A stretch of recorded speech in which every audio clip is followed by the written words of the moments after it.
अगर हम बात करते हैं एक दो ममालिक की, पाकिस्तान और इंडिया की, दोनों में जो हैं वो एटमी ताकतें हैं। अब आप हैं या मैं हूँ, हमें पता है कि ये दोनों ममालिक के पास एटमी बम है। एक लेमैन को भी पता है कि अगर इसका मतलब ये है कि अगर ये कुछ होता है तो इसका मतलब म्यूचुअली एश्योर्ड डिस्ट्रक्शन होगी, दोनों की तबाही है। बिल्कुल। क्या वो इतने उसकी जो एडमिनिस्ट्रेशन थी, मोदी की एडमिनिस्ट्रेशन है, उसके बाद एयरफोर्स की बात आपने की, उसके बाद उसकी मिलिट्री ने, उनको तो पता था रिटेलिएशन तो होगी। आप रोज़ हम देखते थे कि अगर वो अपनी डेवलपमेंट कर रहे हैं तो पाकिस्तान भी तो डेवलपमेंट कर रहा था। इसके भी मिज़ल्स टेक्नोलॉजी डेली हम छुपके तो कोई गार में तो बन नहीं रही थी। उसके बाद आप आए रोज़ खबरें भी पढ़ते थे। ये सारा कुछ होने से पहले आप BBC को उठा के देख लें, बाकी जरीदों को उठा के देखें तो उसमें इस डेवलपमेंट की बात होती थी। इवन कि ड्रोन टेक्नोलॉजी के हवाले से भी सारा कुछ होता था। तो इस सारी सिचुएशन में कैसे मुमकिन है कि एक एटमी ताकत हो, आप उस पर अटैक करें और आप ये उम्मीद करके बैठेंगे वो रिटेलिएट ना करें। एक बात तो ये हो गई। फिर इस न्यूक्लियर अम्ब्रेला के दरमियान में जंग करना और ये उम्मीद करना कि आप जंग जीत जाएंगे और आप दुनिया को कायल कर लेंगे कि ये हमने ये सारा कुछ कर लिया। दूसरी बात ये है जो आपने दूसरी बात की कि जी अमेरिका ने ये देखा कि ये तो किसी काम का नहीं है।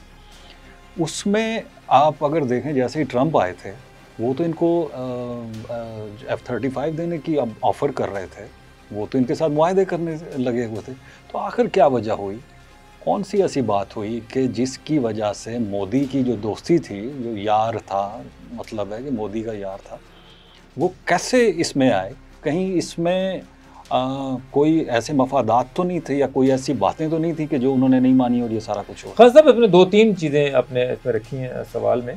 मैं स्टेप बाय स्टेप चलते हैं। पहले आपने बात की कि इन्होंने पता था कि पाकिस्तान रिटेलिएट करेगा।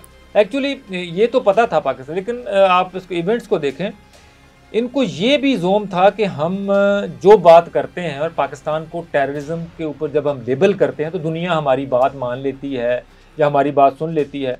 और जब हम ये इतना बड़ा इंसिडेंट हुआ है, 26 लोग मारे गए हैं टूरिस्ट प्लेस के ऊपर और दहशतगर्दी का वाक़या हुआ है, जब हम इसको बुनियाद बना के हम पाकिस्तान के अंदर जाके कोई इनके अपने सो कॉल्ड टेररिज्म हम कहेंगे हमने टेररिस्टों को मारा है, तो जब हम वो काम करेंगे उसके बाद हम दुनिया को कायल कर लेंगे जी देखें हमारे पास हमारे ऊपर टेररिज्म का अटैक हुआ था, हमने पाकिस्तान की मिलिट्री इंस्टॉलेशन को तो निशाना नहीं बनाया, हमने कोई जंग की तो बात ही नहीं की, हमने तो जनाब दहशतगर्दों को जो है ना वो अपना हॉट परसूट करते हुए हमने दहशतगर्दों को निशाना बनाया, ये देखें जी ये जहाँ पे फलाना है, ये फलाना है, ये फलाना है, तो हम तो लोग दुनिया हमारी बात मानेंगी। बट ख़राब काम कहाँ पे का हुआ कि पाकिस्तान जो है ना वो सामने बिल्कुल पाकिस्तान ने अपोलोजेटिक रवैया नहीं बनाया, पाकिस्तान ने जो है ना इस पर कोई दलील वजाहत नहीं दी। पाकिस्तान ने काकूल में खड़े होकर 2 दिन के बाद prime minister of Pakistan Shehbaz Sharif ने पूरी दुनिया को मुखातब करते हुए कहा कि पहलगाम का इंसिडेंट हुआ है, हम इसकी मजम्मत करते हैं, ये दहशतगर्दी का वाक़या भी अगर है, पाकिस्तान क्लीन हैंडेड है, हम अपने आप को पाकिस्तान को इन्वेस्टिगेशन के लिए पेश करते हैं। दुनिया की कोई थर्ड पार्टी, कोई ट्रांसपेरेंट जो है ना वो एजेंसी, कोई मुल्क जो है वो आए इसकी इन्वेस्टिगेशन कर ले, अगर पाकिस्तान का हाथ में साबित हो जाए तो इंडिया जो कहेगा हम करेंगे। ये वो मास्टर स्ट्रोक था जिसने पूरी दुनिया को इस बात पे बावर करवाया कि पाकिस्तान इतनी खुली ऑफर कर रहा है, इसका मतलब है कि पाकिस्तान का हाथ नहीं। ये वो टर्निंग पॉइंट था पाकिस्तान का कि पाकिस्तान ने पिछले बहुत सारे इवेंट्स की तरह कोई अपोलोजेटिक रवैया नहीं अपनाया, पाकिस्तान चूँकि क्लियर था, क्लीन था, पाकिस्तान ने फौरी तौर पर दुनिया को बताया। और खान साहब उस दौरान डिप्लोमेसी देखें पाकिस्तान के जो अपना फॉरेन मिनिस्टर हैं ऑन रिकॉर्ड्स हैं, उनकी टेलीफोन कॉल्स, इंटरेक्शन, कम से कम 100+ कंट्रीज़ को इनके पिछले शॉर्ट ऑफ स्पैन 1.5 हफ्ते 2 हफ्ते में 100-150 मुल्कों के साथ इंटरेक्ट करना, उनको अपनी बात बताना, उनको यही बताना कि हम इन्वेस्टिगेशन के लिए तैयार हैं। देखिए यही होता है ना, कोई इंसिडेंट हुआ है, आप किसी पाकिस्तान में कल कोई इंसिडेंट हो जाए और हम उसको जवाब बुनियाद बना के बगैर होते समझे चढ़ दें, जंग हमला कर दें, तो फिर हमें भी तो तैयार रहना चाहिए ना अगले रिटेलिएशन के लिए। लेकिन अगर होगा और हम अगला बंदा कहेगा जी कि हम जिस पे इल्ज़ाम लगा रहे हैं कहेगा जी कि हम इन्वेस्टिगेशन के लिए तैयार हैं, तो पहला मरला ये है कि आप इन्वेस्टिगेट करें, उसका कोई नतीजा निकलने दें। हिंदुस्तान ने पाकिस्तान की वो जो बात नहीं मानी, वो सबसे ज़्यादा काम ख़राब हुआ। और हिंदुस्तान को चूँकि पता था कि हमने खुद काम करवाया, इन्वेस्टिगेशन होगी तो खुरा दिल्ली जाएगा, रॉ के ऑफिस में जाएगा तो पकड़े तो फिर हम जाएंगे। जब उन्होंने वो कबूल नहीं किया, इस दौरान पहलगाम के बाद डोनाल्ड ट्रंप ने जेडी वैंस को पूरी तरह अथोराइज किया हुआ था कि आपने हिंदुस्तान के साथ नेगोशिएशन करनी है, आपने जो है उनको उनके साथ ये पूछना है, बताना है, उनको बाज रखना है जंग से। लेकिन वहाँ से जनाब इतनी ज़्यादा वो क्या कहते हैं तकब्बर और ये और कहा था नहीं हमने हमला करना ही करना है। वहाँ पर जो रिपोर्ट जा रही थी डोनाल्ड ट्रंप को, वो ये जा रही थी कि पाकिस्तान जो है वो इन्वेस्टिगेशन की बात कर रहा है, वो जंग की बात कर रहे हैं।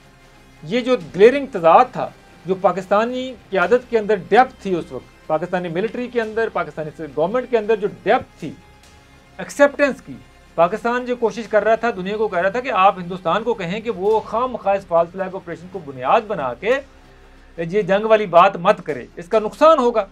लेकिन उन्होंने चूँकि वो मिथ बनाई थी कि हमने करना है और दुनिया हमारी बात मान जाएगी, लेकिन वो जब उन्होंने किया तो दुनिया जो है ना वो सारा कुछ उल्टा पड़ गया। उसके बाद पूरी डिप्लोमेसी जो है ना वो टर्न हो गई।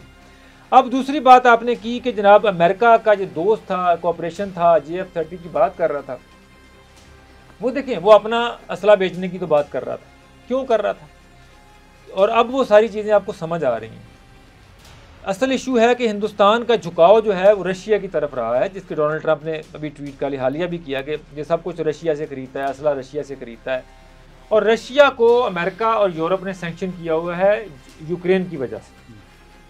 प्राइमरी सैंक्शन दोनों मुल्कों ने अपने रशिया के ऊपर लगा दी हुई हैं। अब सेकेंडरी सैंक्शंस की बारी आ रही है। यूरोपीय यूनियन ने सेकेंडरी सैंक्शंस का आगाज़ कर दिया है और हिंदुस्तान की वो ऑयल रिफाइनरी जो रशिया से ऑयल खरीदती है, नियारा है, जो कि गुजरात में लगी हुई है, नियारा में जो ऑयल रिफाइनरी है उसको सैंक्शन कर दिया उन्होंने। उन्हीं सैंक्शन से बचने के लिए अभी कल की स्टोरी है कि हिंदुस्तान जो है उसने रशिया से ऑयल की परचेजिंग बंद कर दी।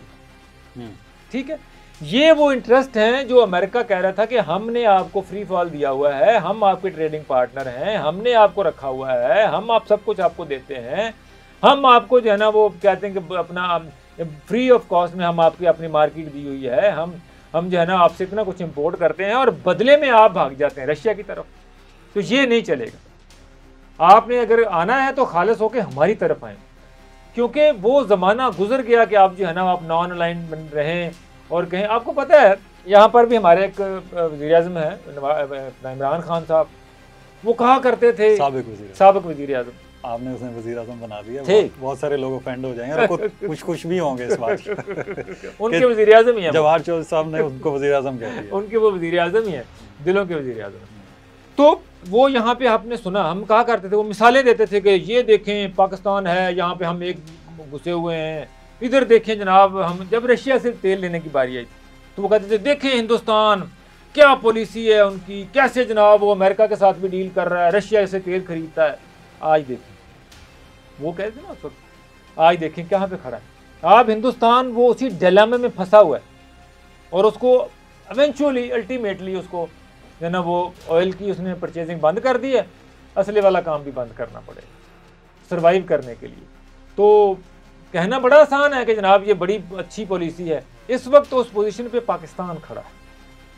पाकिस्तान की वो पॉलिसी है, वही जिस वज़ीर-ए-आज़म की मैंने बात की है, उसी वज़ीर-ए-आज़म ने तो सिर्फ उसी प्रेशर के ऊपर CPEC बंद कर दिया था, CPEC को लॉक कर दिया था। पूरे 3-4 साल CPEC नहीं चला।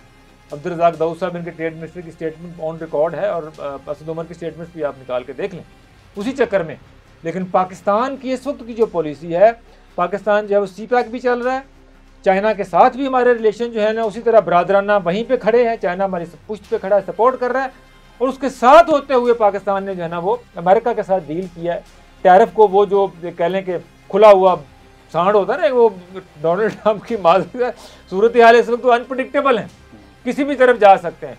उनको नेगोशिएट करके वहाँ से ट्रेड डील करना, ये पाकिस्तान की फतह है इस मौजूदा सूरत हाल के अंदर। बहुत बेहतरीन डील।